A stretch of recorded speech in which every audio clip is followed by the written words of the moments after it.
Hi everyone, I'm very excited to be here and we're going to share an amazing lesson, an amazing message, an amazing story which I've often thought about, and the message I feel is not just pertinent to now and to Pesach, or it's pertinent throughout the year and throughout our lives for that matter. We're going to start off with a story, one of my favorite stories, and it goes as follows. There was a rabbi by the name of Rabbi Yecheskel Landau, and he lived in a town called Prague. Prague is in Czech Republic today. And the Noda Yehuda, he was a very well-liked member of his community. Like we said, he was the rabbi of the town. People looked up to him, asked him lots of questions, and looked up to him for advice. One day, Rabbi Landau was walking home on a cold winter's evening, and he sees a young boy sitting on the sidewalk. He didn't recognize this young boy, and he knew from that moment that that boy wasn't a Jewish child. He walked up to the boy and said to him, "Young boy, why is it that you cry? What is making you feel so sad and make you feel so bad that you feel that you've got to cry?" The boy looks at him, tears in his eyes, he rubs his eyes, and he says, "Rabbi, I'll tell you why. I work for my uncle, who's a baker. He owns a very famous bakery in town where everyone knows about. And my uncle doesn't treat me well. He makes me go and sell breads and rolls, which is okay. But if I don't make the required 20 silver coins, which he says to me I need to make, I'll go home. Often he'll beat me and he'll treat me terribly. Today was a good day. I sold all my breads and rolls. I was on my way home. Then I looked for the money in my pocket and it was not there. My wallet, which I was carrying, fell out of my pocket, and now I have no idea where it went. I went to those places where I thought I might have dropped it, but nothing was there. Rabbi, I didn't know what to do. So I walked to where I'm sitting right now and just started crying. I'm too afraid to go home. Rabbi Landau said to him, "Young boy, come with me." The boy stood up. He went to the rabbi, and the rabbi took him to his home and said, "How much was it again that you said that you need to make every day?" The boy says, 20 silver coins. The rabbi said, "Okay." Goes inside his house, takes money from his drawer and says, "Here, take this money, go home, feel better, and go to sleep and have a good night." The boy couldn't believe his luck. How could it be that a person he's never met before has just decided to help him with a bit of money that he can go home? Couldn't understand why someone would be so kind. But he was so grateful and ecstatic, and he went home with tremendous joy. A few years later, it was the last night of Pesach. Everyone had gone to sleep after the festive meal, and the rabbi gets a loud knock on his door. And the knock is persistent.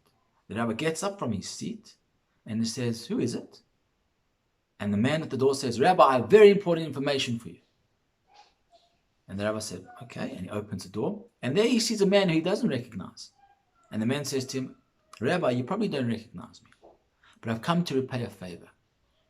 So the rabbi said, "Okay, carry on." The man says, "If you remember, many years ago, you helped a young boy crying on the sidewalk." And the rabbi said, "I seem to remember, yes, I remember." He said, "That boy was me, and I've come, like I said, to repay what you've done, what you did then. I'm coming to repay it now." The boy continues, now the man continued that, "If you remember, Rabbi, I told you that my uncle's a baker, and very famous bakery, everyone comes and they enjoy buying from his goods. But also my uncle's not a good man. If you remember, he didn't treat me well. And this year, along with his colleagues in the bakery, they've decided to plot against the Jewish people. Because they know that the day after Pesach, no Jewish person has any bread. And they know that Jews come to their shop to buy it. And they've decided to poison the breads. Rabbi, make sure that no Jewish person buys any loaf of bread, any roll, any item from this bakery. For your own sakes." "I have to run now," said the man. "They can't know that I was here." And with that, the man left. When the rabbi gets such information, doesn't know what to do with it. How is he going to get this information out to all the people of his town? What's he going to do?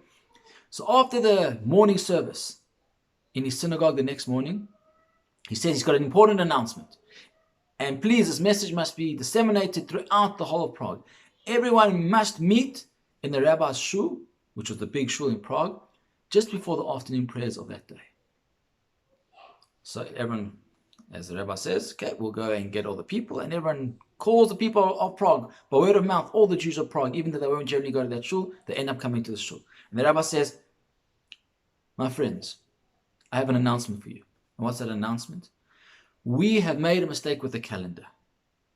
Shock and awe. There are a lot of Torah scholars in that community, and it never has ever happened before that there's a mistake with the calendar. The rabbi continues, Rabbi Landau says, really, tonight is the last night of Pesach. Not last night. We thought last night was the last night of Pesach, but really tonight is. So before you go home and make Havdalah, separating between what's a festival and a normal weekday, don't do it. Rather say Kiddush, sanctifying the day, because really today is not the last day of Pesach. Tomorrow will be the last day of Pesach. And with that, he said, thank you very much, and sat down.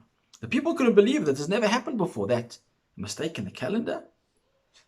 Anyways, this is what the rabbi said, and they went home, and that's what they did. Instead of making Havdalah, they made Kiddush at home. Anyways, the next morning when the baker is expecting Jews flocking to his bakery, not one arrives. Can't understand what's going on. Then he sees a Jewish man walking with seemingly in his synagogue, his shul attire, his shul clothes, and says to him, Mr. Jew, come inside. I've got beautiful rolls and bread on a special price because I know that you guys haven't been able to buy any bread or rolls the last couple of days, but special price for you.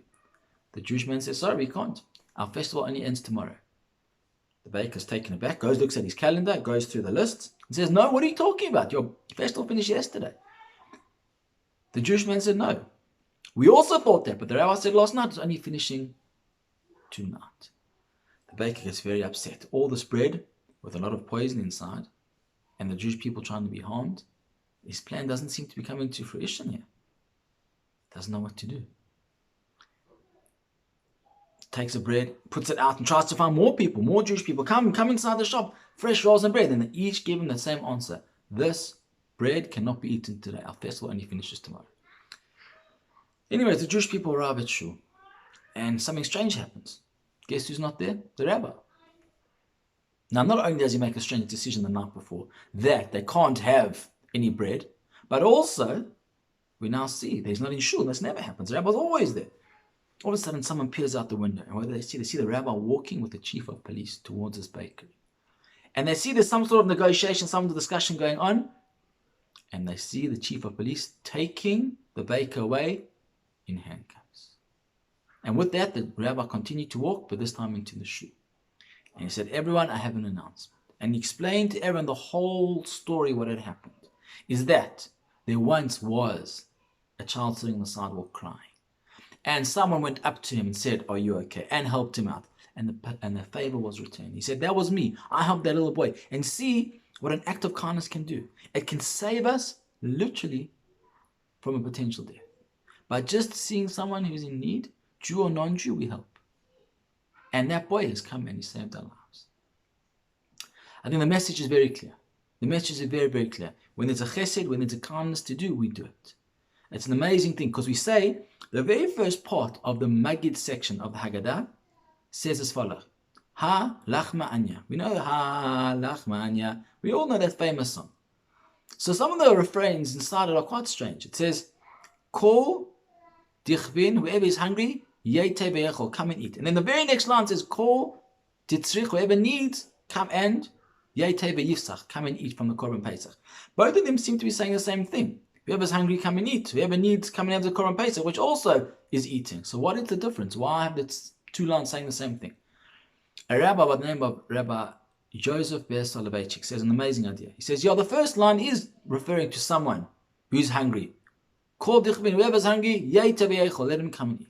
But the second line, whoever's in need, call ditzrich, doesn't mean someone who's in need in food.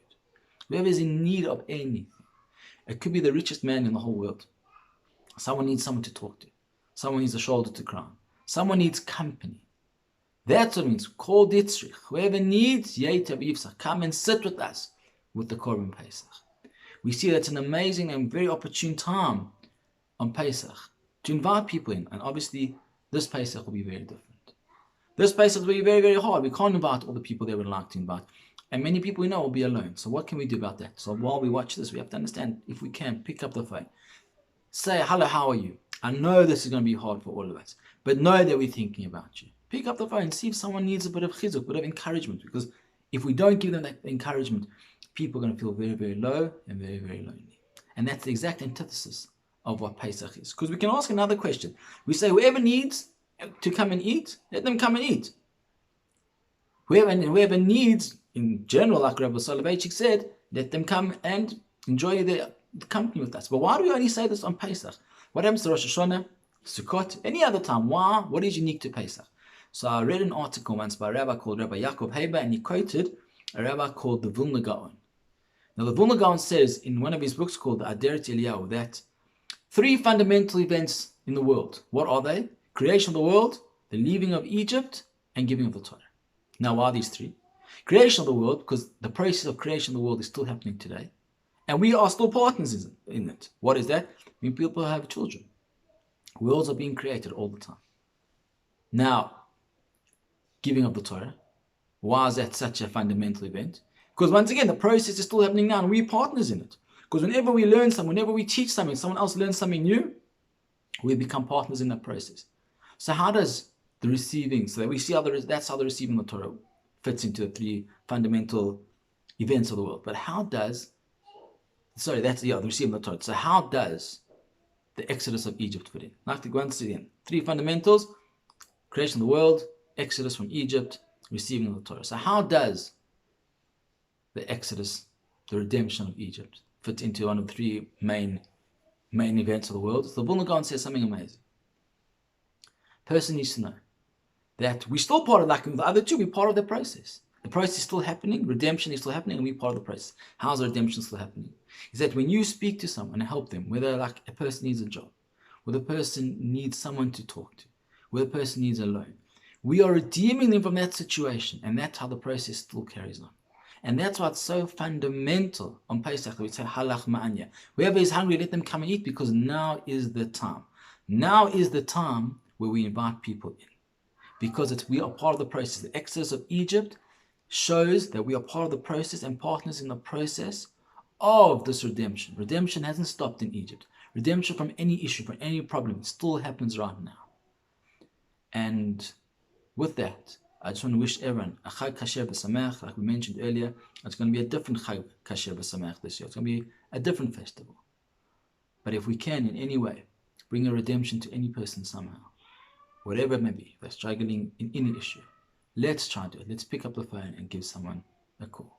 Wishing everyone a Chag Kasher B'Sameach, a happy and kosher festival of Pesach.